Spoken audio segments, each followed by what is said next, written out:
सभी किसान भाइयों को राम राम नमस्कार। आज हम लोग बात करेंगे कि आप पशुओं के दूध में फैट और एसएनएफ जो है उसे आप कैसे बढ़ा सकते हैं। फैट के बारे में तो आप सभी को पता ही है, डेयरी के ऊपर फैट से ही आपको जो आमदनी होती है वो फैट के आधार पर ही होती है। कितने ज़्यादा फैट आते हैं उसके हिसाब से आपको जो है वो पैसे मिलते हैं।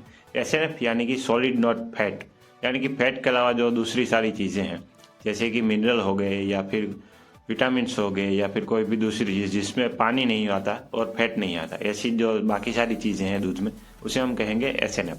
तो आज के वीडियो में हम उसी के बारे में जानेंगे कि फैट और एसएनएफ हम पशुओं में कैसे बढ़ा सकते हैं।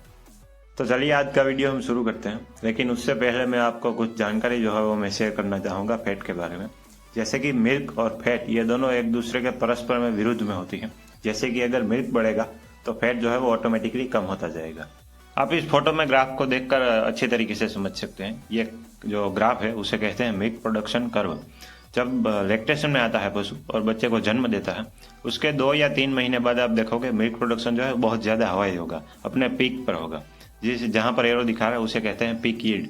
जब पीक यील्ड में होगा पशु का दूध तो फैट है वो ऑटोमेटिकली कम हो जाएगा।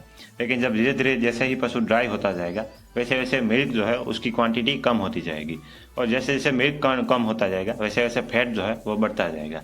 इसीलिए मैं कह रहा हूँ मिल्क और फैट एक दूसरे के परस्पर विरुद्ध है। अगर आपको बहुत ज़्यादा फैट आप ले रहे हैं पशु से, या फिर कोई ऐसा पशु है जिसमें बहुत ज़्यादा फैट आपको मिल रहा है, तो आप देखोगे उसमें मिल्क प्रोडक्शन जो है वो काफ़ी कम होगा। लेकिन जिस पशु में काफ़ी ज़्यादा हाई मिल्क प्रोडक्शन है, जैसे कि एचएफ गाय एग्जांपल के तौर पे हम ले लेते हैं, तो एचएफ गाय में देखिएगा आप मिल्क प्रोडक्शन बहुत ज़्यादा हाई होता है, लेकिन फैट जो है वो 3-3.5 के आसपास ही आपको देखने को मिलता है।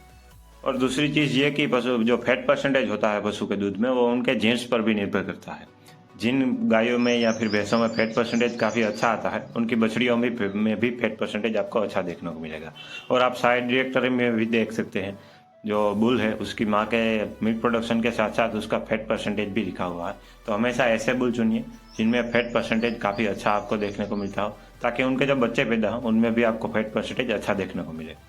तो ये सारी चीज़ें तो आपने समझ ली। आपके पास पशु भी काफ़ी अच्छा है लेकिन फिर भी फैट परसेंटेज जो है वो नहीं बढ़ रहा है, एसएनएफ काउंट जो है वो नहीं बढ़ रहा है, तो आप क्या कर सकते हैं। तो आप जो है वो पहले तो सूखे चारे का प्रमाण जो है आप जितना पशु को सूखा चारा देते हैं उसे थोड़ा सा बढ़ा सकते हैं, क्योंकि सूखे चारे आप जितना पशु को ज़्यादा दोगे उतना ही फैट परसेंटेज काफ़ी अच्छा होगा। लेकिन हाँ, हरे चारे को कम्प्लीटली बंद नहीं करना है, क्योंकि हरा चारा मिल्क प्रोडक्शन के लिए काफ़ी ज़रूरी है। क्योंकि हरे चारे में एक फैक्टर होता है जिसे कहते हैं grass juice factor. Grass juice factor milk production के लिए काफ़ी ज़्यादा ज़रूरी है। इसलिए कम्प्लीटली सूखे चारे पर नहीं लाना है पशु को, लेकिन सूखे चारे का जो प्रमाण होता है उसे आप थोड़ा सा बढ़ा सकते हैं, ताकि फैट परसेंटेज जो है वो भी उसके साथ साथ बढ़ जाए। और दूसरी चीज़ जो कि आप कर सकते हैं वो ये कि आप पशुओं को जो भी खाना खिला रहे हैं, जैसे कि हरा चारा हो गया, सूखा चारा हो गया या फिर कॉन्सेंट्रेट फीड हो गया, तो वो काफ़ी अच्छी क्वालिटी का होना चाहिए। अगर आप खेत पर ही हरे चारे और सूखे चारे को तैयार करते हैं तो दवाइयों का इस्तेमाल जो है वो कम से कम करें, या तो ना ही करें तो अच्छा है।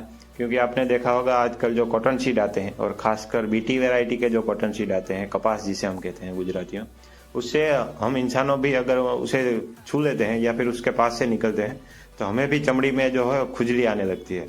आप सोचिए अगर हम भी उसके पास नहीं खड़े रह सकते तो वो तो पशु के पेट के अंदर जा रहा है। और बीटी वैरायटी के जो कॉटन सीड आते हैं उसे खिलाने से पशु जो है वो बार बार रिपीट होते हैं। ऐसी भी कई सारी समस्याएं मुझे देखने को मिली हैं। तो जितना हो सके उतना दवाइयों से दूर रहिए, और जितना आप स्वच्छ और अच्छी क्वालिटी का पशु को खिलाएंगे उतना ही ज़्यादा मिल्क प्रोडक्शन और फैट परसेंटेज वो आपको देंगे।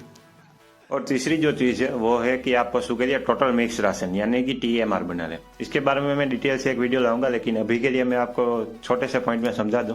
तो आप देखोगे जब सूखा चारा आप पशु को देते हैं तब वो जुगाली ज़्यादा करता है कंपेयर टू अगर आप उसे हरा चारा देंगे। तो जो सूखे चारे में जब पशु ज़्यादा जुगाली करता है, उसके मुंह में ज़्यादा लार लगता है, तो कुछ पाचक रस जो है वो काफ़ी ज़्यादा बढ़ेंगे सूखे चारे के।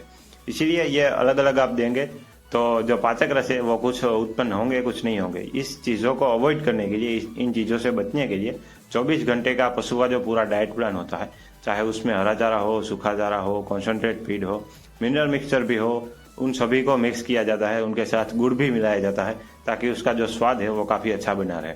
और इन सभी चीज़ों को मिलाकर जो एक कंप्लीट फीड बनता है उसे हम कहते हैं टोटल मिक्स राशन, या फिर हम यूँ कहें टीएमआर। तो ये है टीएमआर, आप इसे भी इस्तेमाल कर सकते हैं। इसे खिलाने के काफ़ी सारे फायदे हैं, क्योंकि पशु का पाचन तंत्र जो है वो काफ़ी बढ़िया रहता है इससे। इसमें जो खासकर तो पेट की जो पीएच होती है, रूमिनेंट्स का पेट वो अलग होता है हमारे पेट से। उनके टोटल 4 पेट होते हैं, इसीलिए उनका जो पीएच होता है वो मेंटेन करना बहुत ज़रूरी होता है। इसीलिए अगर आप टोटल मिक्स राशन देते हो तो आफरा चढ़ने की दिक्कत या फिर पेट में दुखना वगैरह वगैरह जो चीज़ें हैं वो नहीं होंगी।